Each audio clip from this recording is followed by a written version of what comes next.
Okay.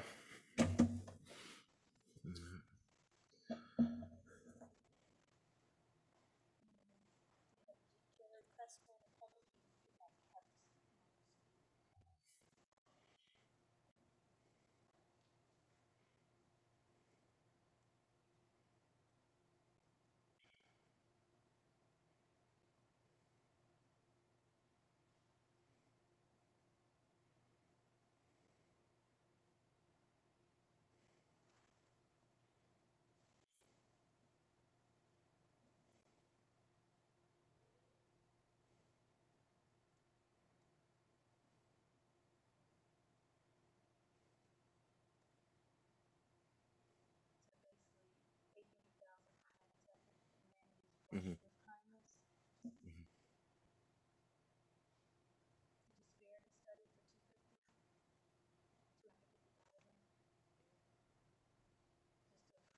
And that's it. Mm-hmm.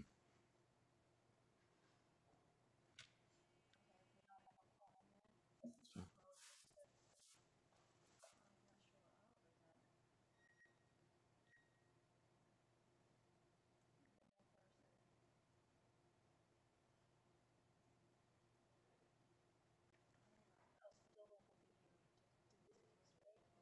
Mm-hmm.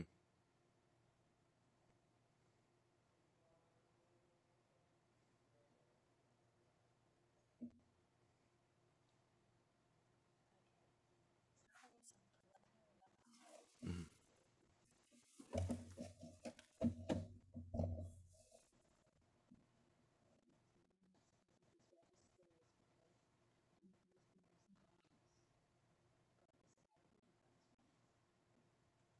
Yeah, I talked to Daniel.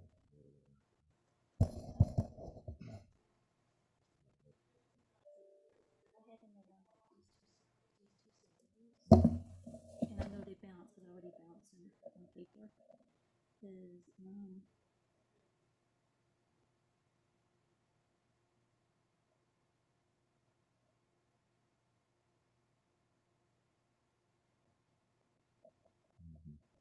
and that's making Pennsylvania Avenue. For the bird. So they put both of y'all in Mm-hmm. balance, okay? And, Is that put the eighth in balance? Yeah. mm-hmm, yep. Mm-hmm. And then this one here, scenario number 2 would be this one here. Mm-hmm.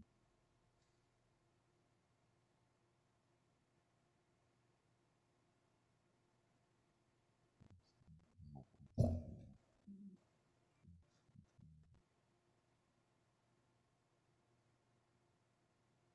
All I know is number 1, the Yeah. first district, and would be interactive, and number 2, the 8th district. Yeah. Yeah. No, scenario number one's probably more likely. Again, I'd rather stay away from taking a lot of the Cold Spring area. Okay, so, And then number one, I think would be a little better. okay, all right, Yeah. okay, Just because two, puts me more instead of just touching Cold Spring, more in the Cold Springs area. okay, Which isn't nothing is there. It's just right, a lot. okay, A lot comes with it. okay. And I do I think already that, have high maintenance areas as it is. Yeah. I do think that Pennsylvania Avenue, if this makes just Yeah. okay. Yeah. Rather than going down to Cold Spring Mm-hmm. again. Um, so yeah. All right. Okay. I would like Really to look gonna at do it. maps because that's the thing. We're not. We need to take a look at the map. Oh yeah, so I happen to run the data, and if this look, I mean, I have them. We'll have it by tomorrow. But I just want them to run the. I did it in my head.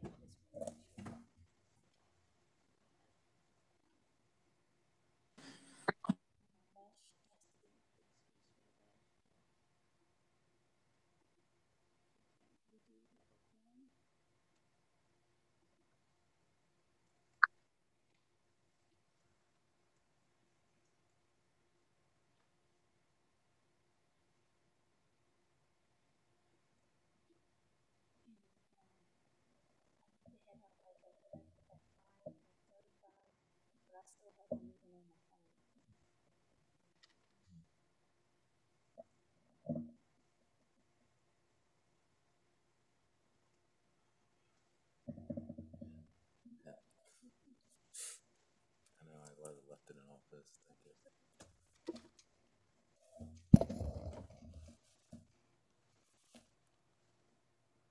Is WITN ready?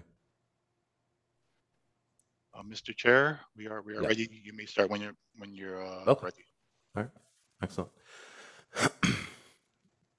Good evening, everyone. At this time, I'd like to call the meeting to order. This is the Finance and Economic Development Committee meeting for October 4th, 2021. I am the chair, Council Member Chris Johnson from the 7th District. At this time, I'd like to call roll for the members of the committee. Okay, go ahead. You're going to call the name? Yes. Okay. Yes. Vice Chair Harley. Present. 4th District. Councilwoman Oliver, 3rd District.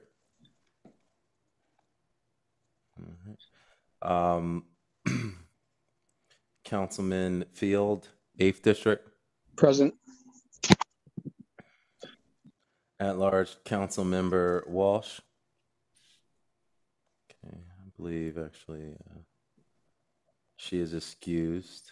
At large, Council Member Spadola. Present. Council President Congo. Here. And last call, Councilwoman Oliver, 3rd District. All right, I'm just going to look at the Zoom room from my vantage point, see if I missed anyone.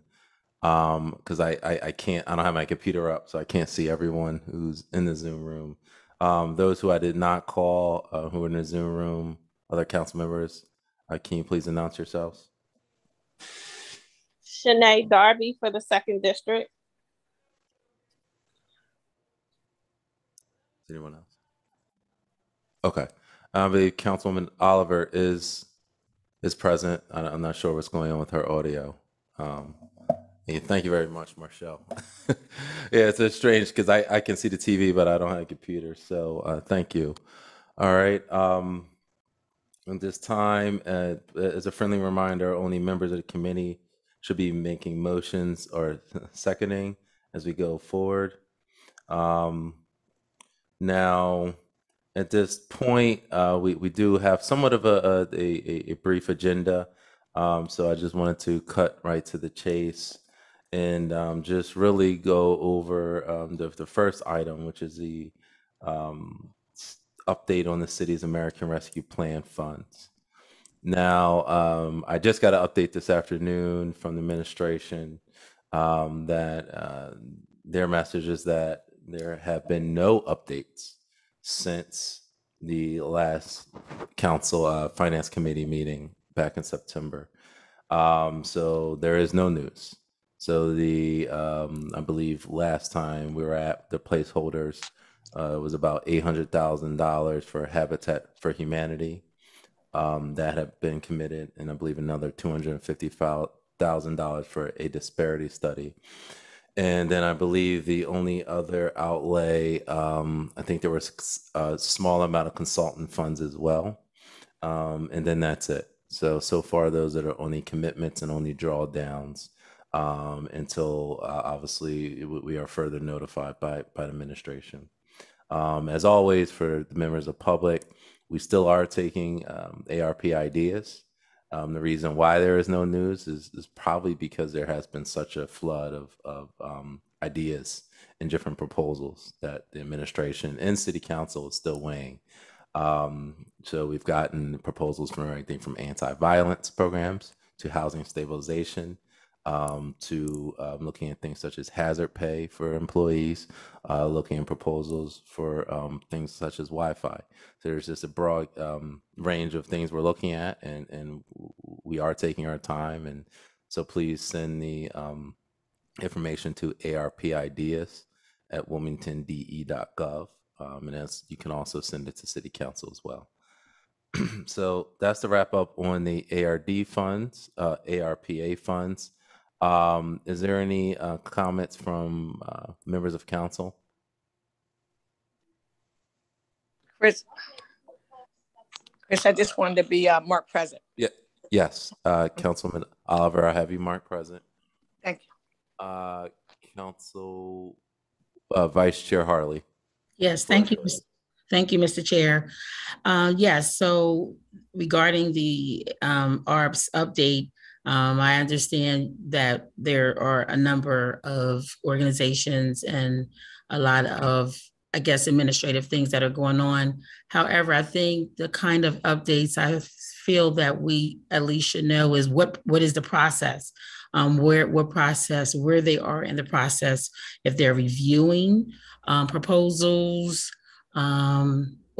just what is what versus nothing has happened since no updates since the last meeting. And again, like I said, I know that it's a lot that entails this whole process, but I think for the public, at least if we know where they are in the process, and like I said, even if it's the first stage of reviewing applications, making sure we have all the pertinent information, and then after the review, then decisions are being made. I just feel like we could have something a little more structured to share, even if it's no major updates regarding any disbursements. Understood. Any other comments from members of the committee?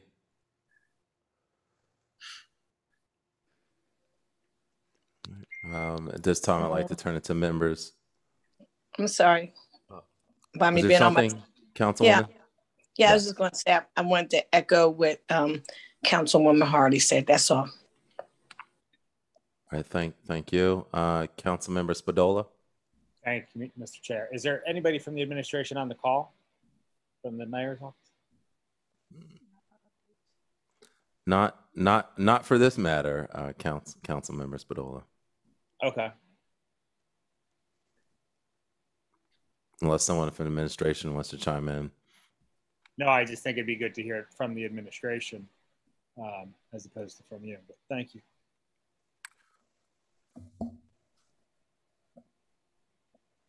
Okay. Anything else from members of council? All right. At this time, I'd like to kick it to members of the public. We do have a member here with us in person, Mr. Crespo. I'd like to acknowledge him for coming and being here safely in our chambers. Just turning it to the public, is there any comment on ARP funds? Okay. First, we do have a live person here, Mr. Crespo. He has a comment. So at this time, Mr. Crespo, I believe you can sure the setup we have here, I guess. Okay, you can step up to the podium, like yes, like the old days. Floor is yours, Mr. Crespo. All right. I'm just here. My name's Jerry Crespo. I'm an employee of the city of Wilmington. Also former president of Local 320. And I am here also because I was at the first meeting Zoom when Ms. Washington and Mr. Tom Ogden were describing, some of the plans for the allocation of funds. And I asked a question that day and never got an answer at all. I wasn't even acknowledged. However, I must say, a couple days later, Ms. Washington did email me and said that members of 320 and 1102 are being considered for some allocation of some funds. And I'm piggybacking off of Ms. Hartley. That's why I'm here. I just wanted to get an update. The members at the yard, which I work, are anxious. And we would just like to know, where do we stand? Are we being considered? Because we worked before, during, and still working during the pandemic. Trash was never missed, water. We just continuously worked, and we just would like to be acknowledged. And however it might be, a bonus, a hazardous pay added to your pay. And that's why I'm here for the members, just to find out if we're being considered, and if not, why not, and what's the process. So that's all I have to. right. Thank you very much, Mr. Crespo. Thank you. Do we have any other members of the public?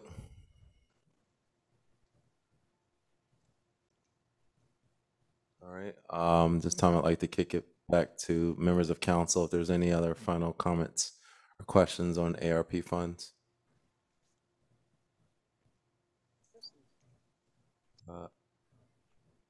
I believe Councilwoman Darby had her hands up first. Floor is Yes. yours. Yes, thank you, Chair. I just wanted to be clear so people understand that council does not make any decisions about ARPA funds and how they're being spent. Of course, we can make recommendations. We can encourage the administration to go a certain way, but they are the ultimate sayers. There's something in our code, charter, whatnot, that basically classifies this money as a grant. And since it's classified as a grant, they're saying that council does not have legislative rights or say to like vote on what's happening.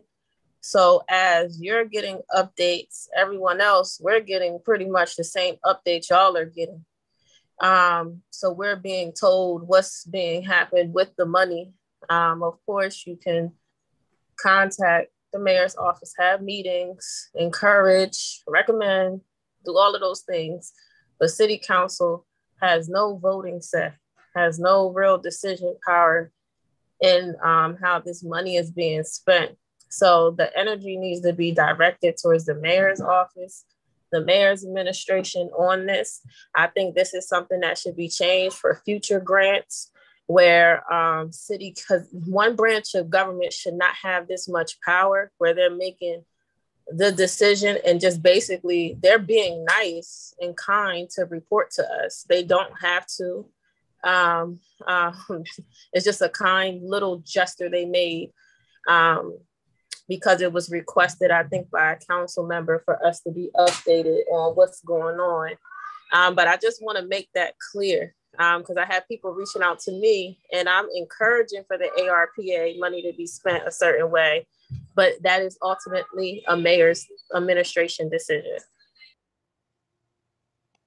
Thank you very much, Councilwoman Darby. And just to reiterate for me, as a chair of the committee, that is the correct stance. That's the legal stances because it is classified as a grant. There's not too much legislative oversight, but yes, we encourage everyone to send the ideas to the administration. Vice Chair Hartley. Yes, thank you, Mr. Chair. So if those are the guidelines, then that's what it is. However, we receive grants all the time, especially for public safety. We receive grants for our parks and recreation all the time. And you may know this, and if you don't, we can always connect offline. What will be the difference in all the grants that we normally vote on that don't have any fiscal impact from the city of Wilmington than this particular grant? Well, I think Vice Chair Hartley, that would definitely be a question for law department. And again, with the parts to the code and figure that out. But it was my understanding that the distinction is similar to the other grants, whereas once we approve it, unless it encumbers ongoing city costs, then there's no legislative, vote. And again, you would have to receive clarity from law department. Follow up?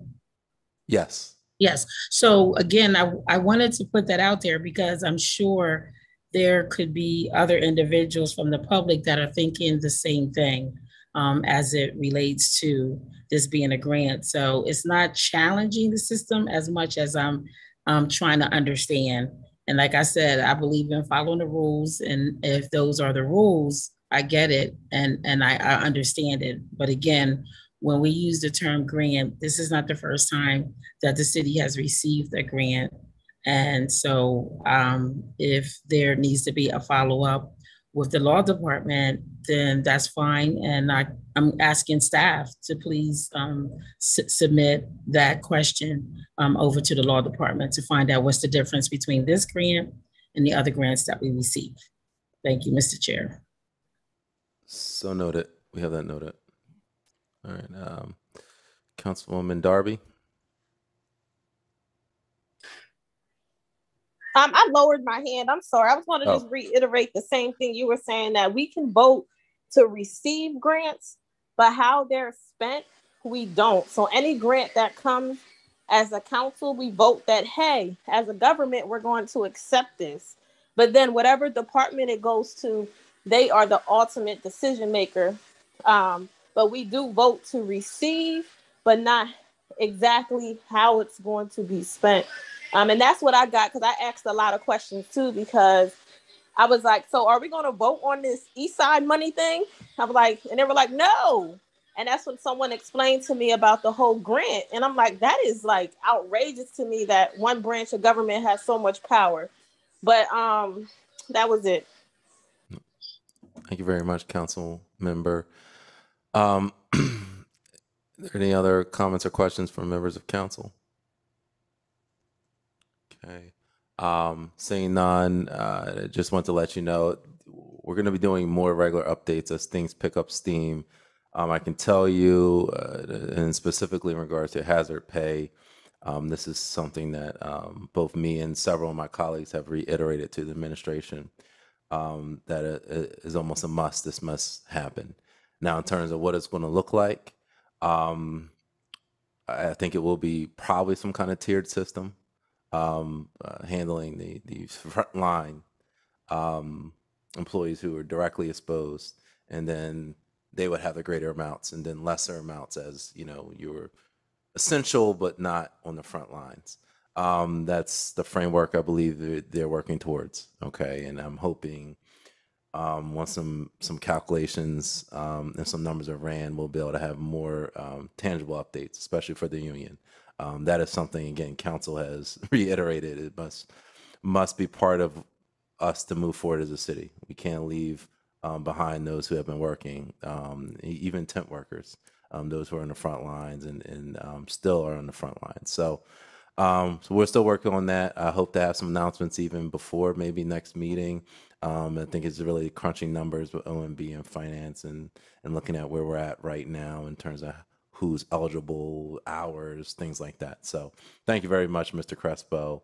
We are hard at work on this. Again, as you know, as the other branch of government, we're trying to still have our input.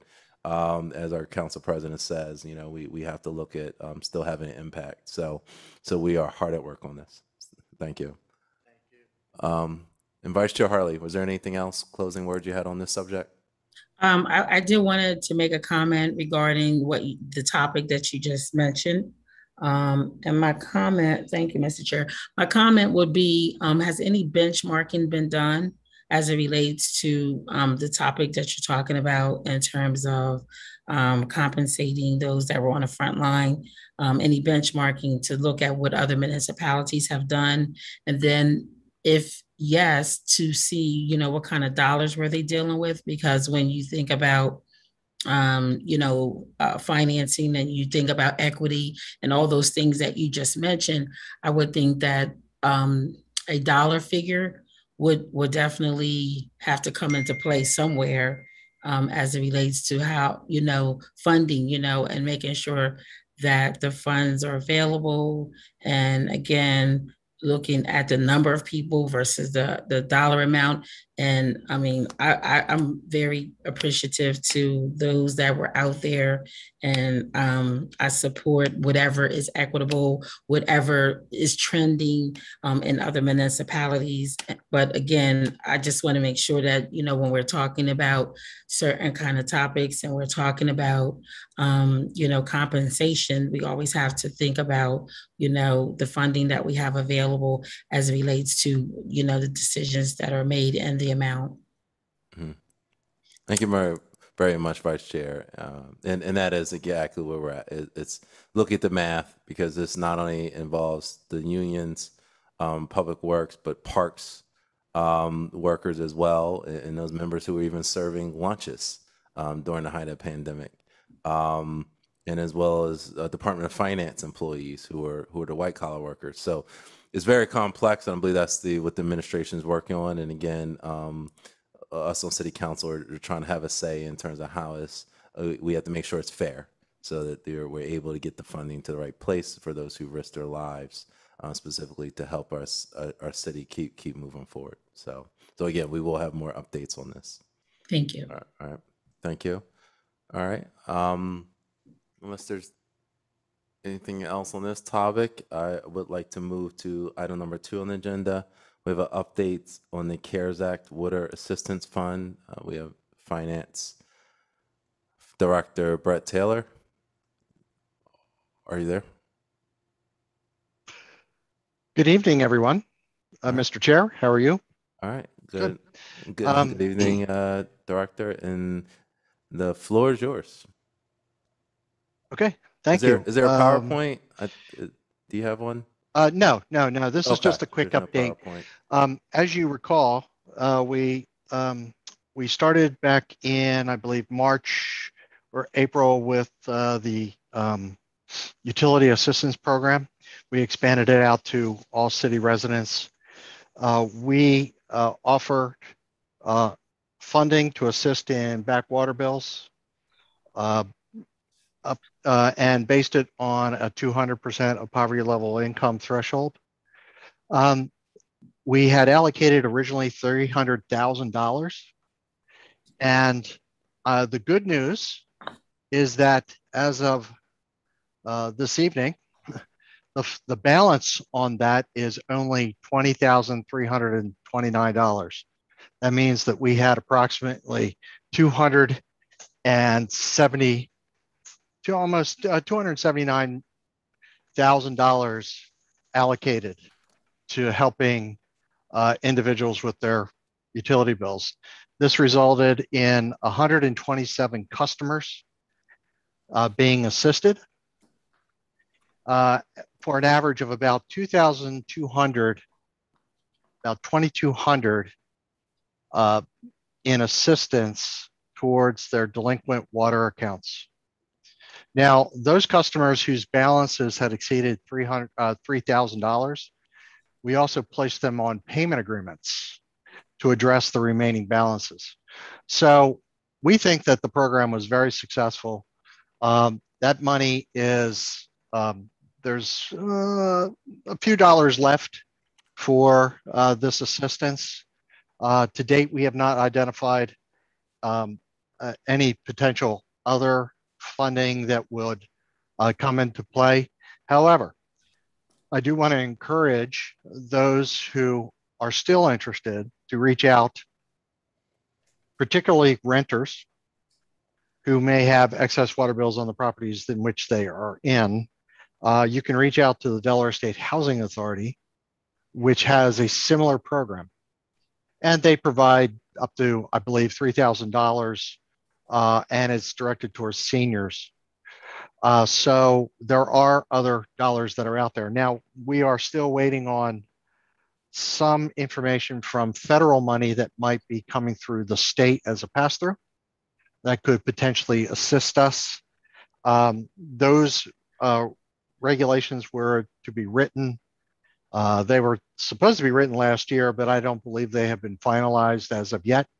And that's really through the Delaware Department of Health and Social Services in conjunction with DENREC. So we're going to keep our eye out for another chunk of money for us to be able to use, preferably, some federal money that might be coming through some other means to go out and assist in this endeavor, because I think our reception was very, very, very good.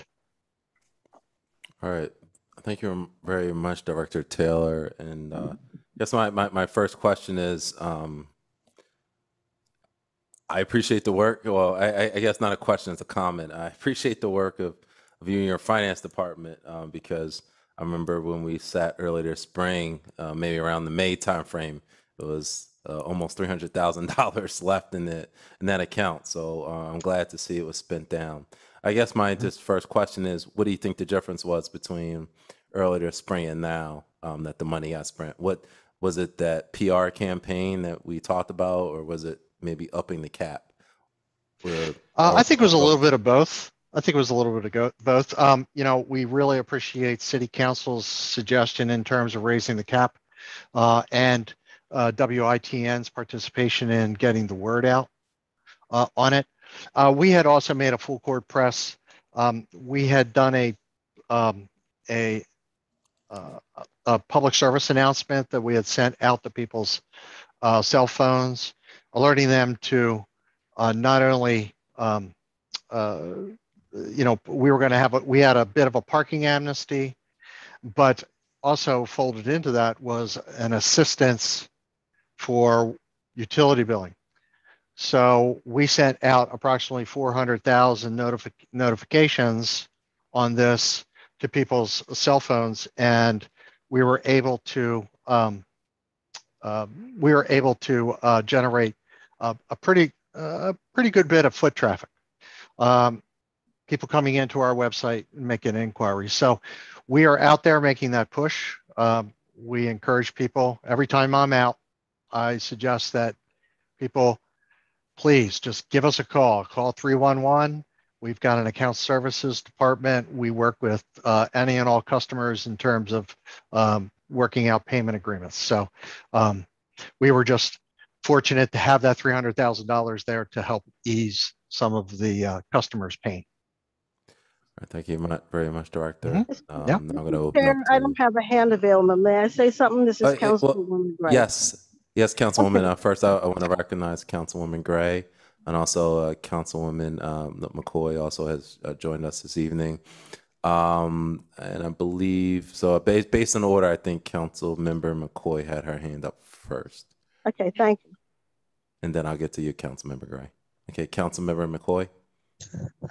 Excuse me. Thank you, Chair. My question is, I hope I did not miss that information, but wanted to find out whether or not we were able to get like the number of those who actually applied versus who qualified, and also to find out like what happened to those who may not have actually qualified for the program. My apologies. I was not aware that you wanted that level of detail. That's my fault. I will be happy to get that information for you. Okay, thank you. I would definitely like to get that information. Yep, absolutely. Okay, Councilmember Gray. Thank you, Mr. Chair. Yes, I'd like to thank Mr. Taylor because I think he answered my question. I wanted to know if any provisions were going to be made to help the homeowners who were affected by Ida. I am presuming they're going to have excessive water usage to clean up, and this may put a burden on their paying their water bill. So I wanted to know if we're going to reach out and try to do payment plans or something to help them not to become delinquent and behind. Right. We're letting it should be coming up. That information should be coming up shortly because of the water consumption. You know, obviously we're always a month behind in terms of looking at the consumption rates. So we'll be developing that particular subset of information, and we'll get an idea about how much that took into consideration. Now we have to work with Public Works a little bit about, you know, if some of that, we're hoping that some of that probably went into, let's say, the combined sewer overflow on the streets and whatnot. But if there was water consumption inside the houses, that could have some impact in terms of the amount of money, the amount of water that went down into their own particular sewer systems. So we're going to kind of tease that out. I suspect that there's going to be some relief in that case. Thank you. Thank you very much. Councilman Oliver, I believe the floor is yours. Thank you, Mr. Chair. I'd just like to give kudos to Brett's department for assisting a lot of City of Wilmington residents with their utility bill. I know a lot of residents in the 3rd District dialed the 311, and a lot of them said they're calling various individuals in the city helped them. And I also did a 2-minute drill on convincing people to call the city in reference to their water bill. I also like to follow up with Councilman Gray's question. I know I've been talking to Public Works in reference to individuals who have been affected by Hurricane Ida, and they are working on a plan to work with Brett in reference to some of the homeowners over 11th Street Bridge. I just wanted to thank Brett for that outstanding job they've been doing with that particular money right there. They have really helped out a lot of people I know in the city of Wilmington. And I've been saw it on his page. Thank you. Okay. We'll continue to work on it, and we'll get you some consumption. We'll take a look at the consumption numbers, particularly around Ida. And first I want to kick it. Is there any other questions from members of council? Councilmember Darby? Yes. Thank you, Chair. I'm glad that the money is being spent and used and that people are taking advantage of this assistance. I was wondering, I know property owners, it's like, you don't have to be a homeowner, but just a property owner to be able to apply for the assistance. Are you able to break down data to show like homeowner versus landlord applications, or like, are landlords applying and getting the money too? Because I know that's an issue too. We will double check to see if those 127 customers, or even ones that have applied, because I am going to follow up on the number of applications that we actually received. My understanding is that landlords would not be eligible for the funds. These went out directly to homeowners, people who are, they own their own home and they reside in that home. But I'm going to double check that. Oh, okay. Thank you. Any other questions from members of council? All right. I think my hand is up. Oh, Vice Chair Harley. Sorry, I couldn't see that well on the screen. That's okay, Mr. Chair. I fully understand what you're going through sitting in that chair trying to see the hands. I will do. So I too am very happy to hear that the money is getting spent and that we are helping our residents, and especially those that are in need.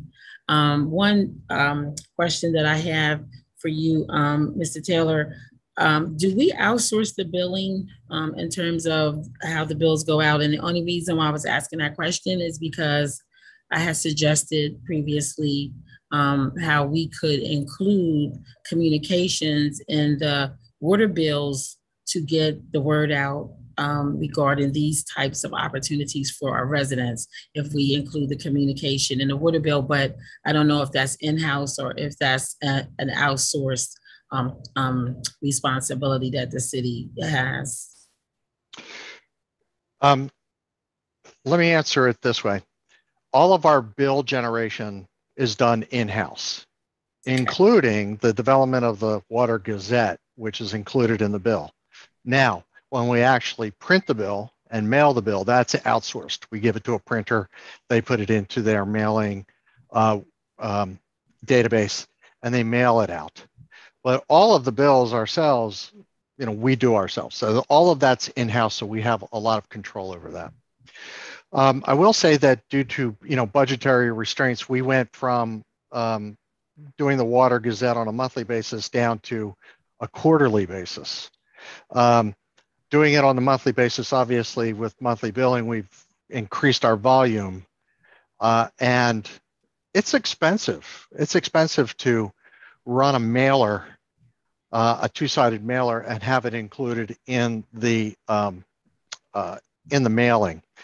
What we'd like to do is we'd like to go towards what we did with the digital program, the public service announcement, where we can actually take an advertisement and we can push it out to audiences around the city. We just identify zip codes, and we it's a system whereby you would have an advertisement and you would push it out to known mobile carriers. They would then have it pop up on a screen when they're surfing the web or doing Facebook and that kind of thing. So there's a couple of different digital strategies, and that in fact costs us only 3 cents every time it goes out, whereas an actual water gazette can cost us, in terms of the actual printing, folding, mailing, etc., can cost anywhere. And if you don't include the postage, it costs about 35 cents to 50 cents, depending on the paper you use and how voluminous all that extra stuff goes in. And you only get one shot at it when you mail it. So people open it up. The Water Gazette, it's either read or it's tossed into the trash as part of people have a habit of taking all the extra stuff out of a bill and not reading it. What we'd like to do is we're trying to add technology to our toolbox and be able to get the word out through digital communication means. Now, that's not to say we're going to do away with paper overall. We definitely know that there's a subset of customers who don't use their cell phones for that kind of smart, I shouldn't say smart devices, but may not have a smart device, maybe using just a regular cell phone, and would not get those communications. So, we just add it to the toolbox. Mhm. We can add more notification. So yes, the short answer to your question is yes, we have control over it. It just is a matter of how much we want to pay for it and what kind of communications we want to send out. Yeah, a short follow-up, Mr. Chair. Yes, please. Yes, so thank you for sharing that information, Mr. Taylor. I really do appreciate y'all looking at costs, because I'm always thinking about costs as it relates to, getting these things done. Because on one hand, if you're trying to give out money and on the other hand, it's costing you money, sometimes, that's sort of like an oxymoron, as it relates to government.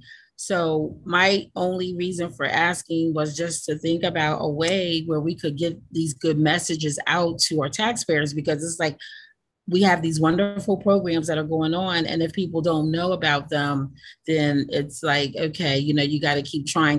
So I was just trying to figure out if we had other ways that we could get the word out. And based on what you just shared, or definitely looking at ways to get it out quicker, faster, and definitely the most efficient and inexpensive way. And I think that's the most cost-effective way, I would say, which I think is definitely the right way to go. So thank you. Okay, you're welcome. And Council Member McCoy, the floor is yours. Thank you, Mr. Chair. So my question is, once we actually had began the 96-hour cutoff again, had the people who were on those lists, were they ever made aware of our of the utility assistance program, or whether or not they can actually try to see it apply, to see if they qualify? Was there any type of connection with that, our newer program, and also with the 96-hour cutoff? I'll have to ask Brian Dennis, our account services supervisor, whether we reached out to the people in the who had prior payment agreements. Again, I'm going to have to research that. I think it was just we did our standard advertising. I believe I'll ask him on that 127 customers if there are any ones that had already been on a payment plan, and that might help clarify it. Okay, thank you. May I follow up, Mr. Chair? Yes, please. Okay, thank you. Actually, this is just a comment. I would like to thank Director Taylor, because he was gracious enough to come out to a meeting to talk about and be recorded to talk about the utility systems program and how it could help our residents here within the city. I was able to try to put that information out, amongst other things, after I have been made aware that initially, where I thought this is such a great program, that a lot of people weren't taking advantage of it. And so I'm like, I tried to do, make sure that more people got the word out. Actually, I never got a chance to see that thing come up on my phone or whatever that you talked about.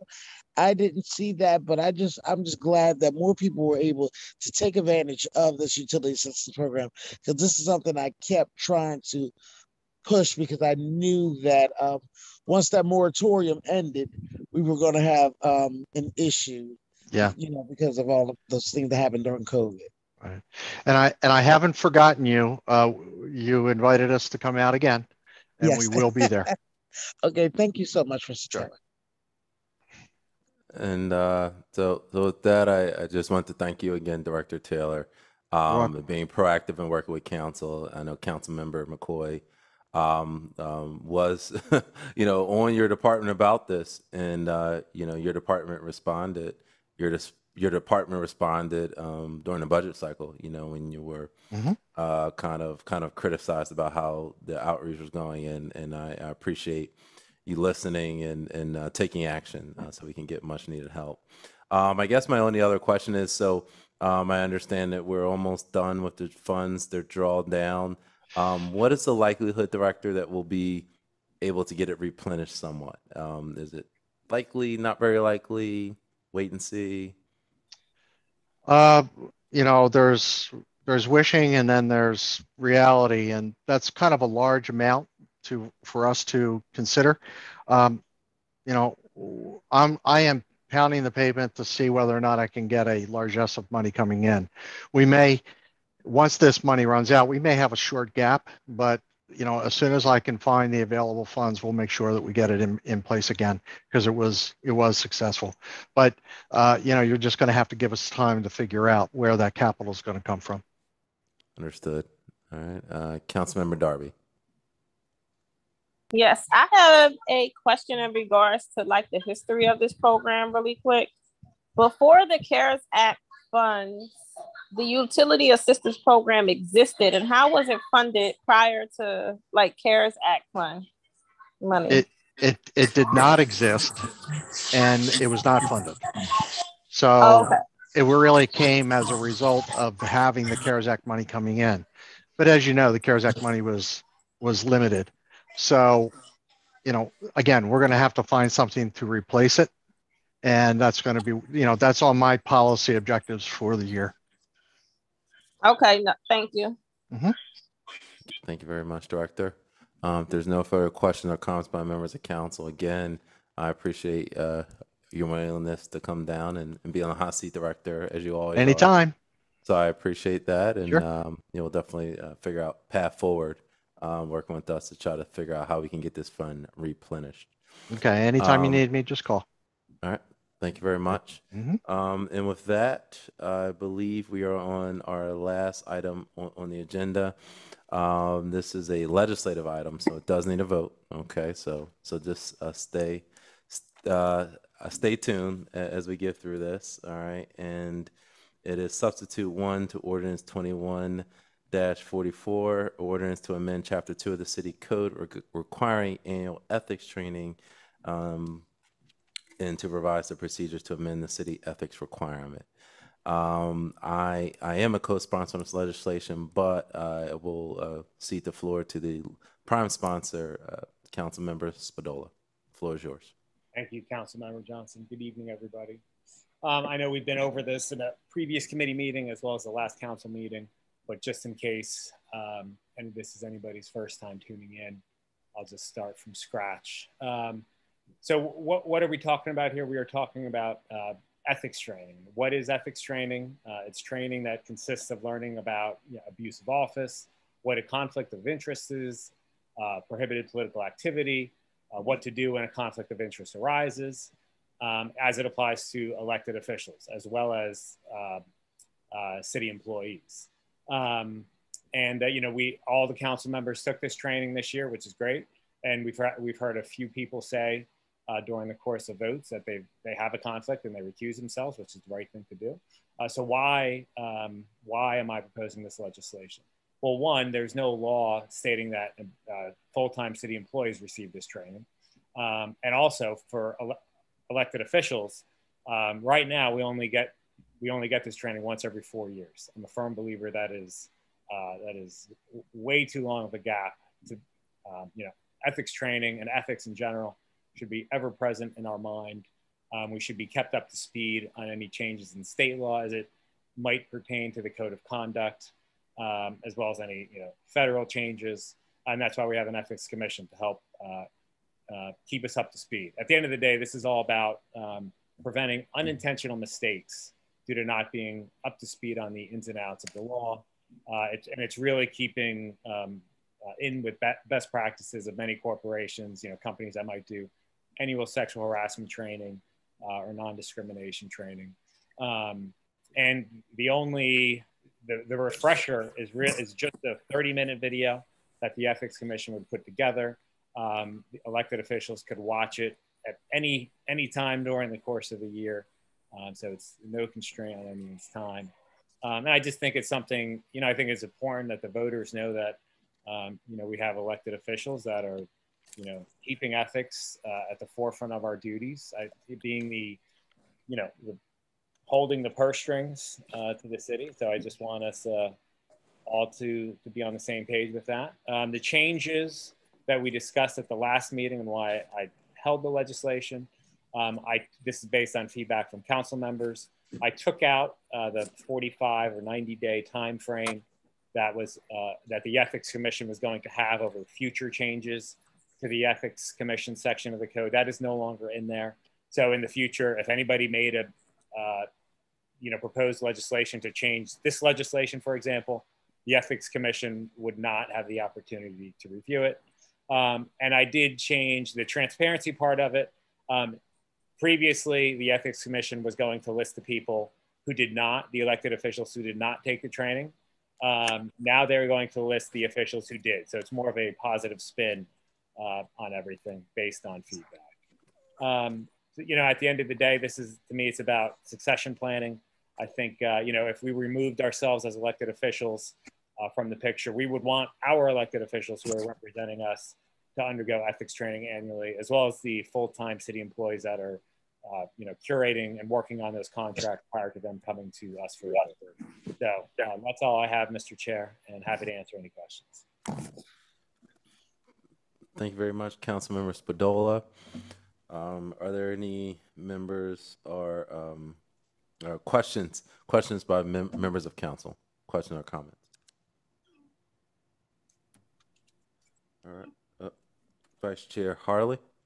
Oh, yes. Thank you, Mr. Chair. So I want to say to the sponsor and sponsors, thank you for reconsidering how this legislation has been written. The first draft definitely gave, in my opinion, the Ethics Commission the role that we as the legislative body with the law making section of the of government. And so if we decide that we want to amend legislation, we should have that right and that authority versus having to wait for the ethics committee to come back with a report and a review. And then in that particular section, it also said that it will be reported through the mayor's office, back to council. So that was definitely an area in the legislation that I just thought has nothing to do with ethics training. Let's keep the main thing the main thing. And so I am happy to hear that and to learn and to read that this legislation is back to its original, back to its original intent. And I'm also happy to know and read. I did read the legislation to see where Clause D, where it speaks about posting names that were not in compliance on the website to post in the names that are compliant. So thank you. I really appreciate that. That's all I have, Mr. Chair. All right. Thank you very much, Vice Chair. Any other questions or comments by members of council? All right. Now kicking into the public. Are there any members, the public here in person or online, who wish to comment? All right. All right. I'm seeing none. I'll kick it back to council. Any final questions or comments before the vote? All right. All right. With that said, since this is an ordinance, it does need to be formally voted out of committee. So at this time, I would entertain a motion to move substitution 1 to ordinance 21-44 to the full council floor for a vote. Second. All right. It's been moved and seconded that substitute 1 to ordinance 21-44 will be moved to the full council for a vote. All in favor, say aye. Aye. All right. Any members present who oppose? All right. Hearing none at this time, the ayes have it, and this matter will move to the next city council agenda. Don't have Marshall here with me now, but I believe we will be able to get it on the October 7th meeting. Yes. Yes. This is Daniel Walker. Yes, it will be on the agenda for this Thursday. Perfect. All right. All right. All right. Thank you very much. And at this time, we have come to the close. We have to vote on it. Move it out. We just did. Yeah. Oh, we moved it out already? Oh, yeah, okay. All right. Oh, and that's funny. I was the one that said so moved. Getting distracted over here. So thank you. We are all good there. All right. And I appreciate everyone hanging with us this evening. I apologize for the folks who are looking to view us on Facebook. As we all know, there is somewhat of a worldwide crisis right now. Facebook is down, I believe still. So this is only on YouTube, but it will be streamed, of course, later. At this time, I don't know if we have the date for next month's November's committee meeting scheduled, but as soon as it is, we will let everyone know. It typically is the first Monday of the month. At this time, I would entertain a motion to adjourn. So moved. Right. Second.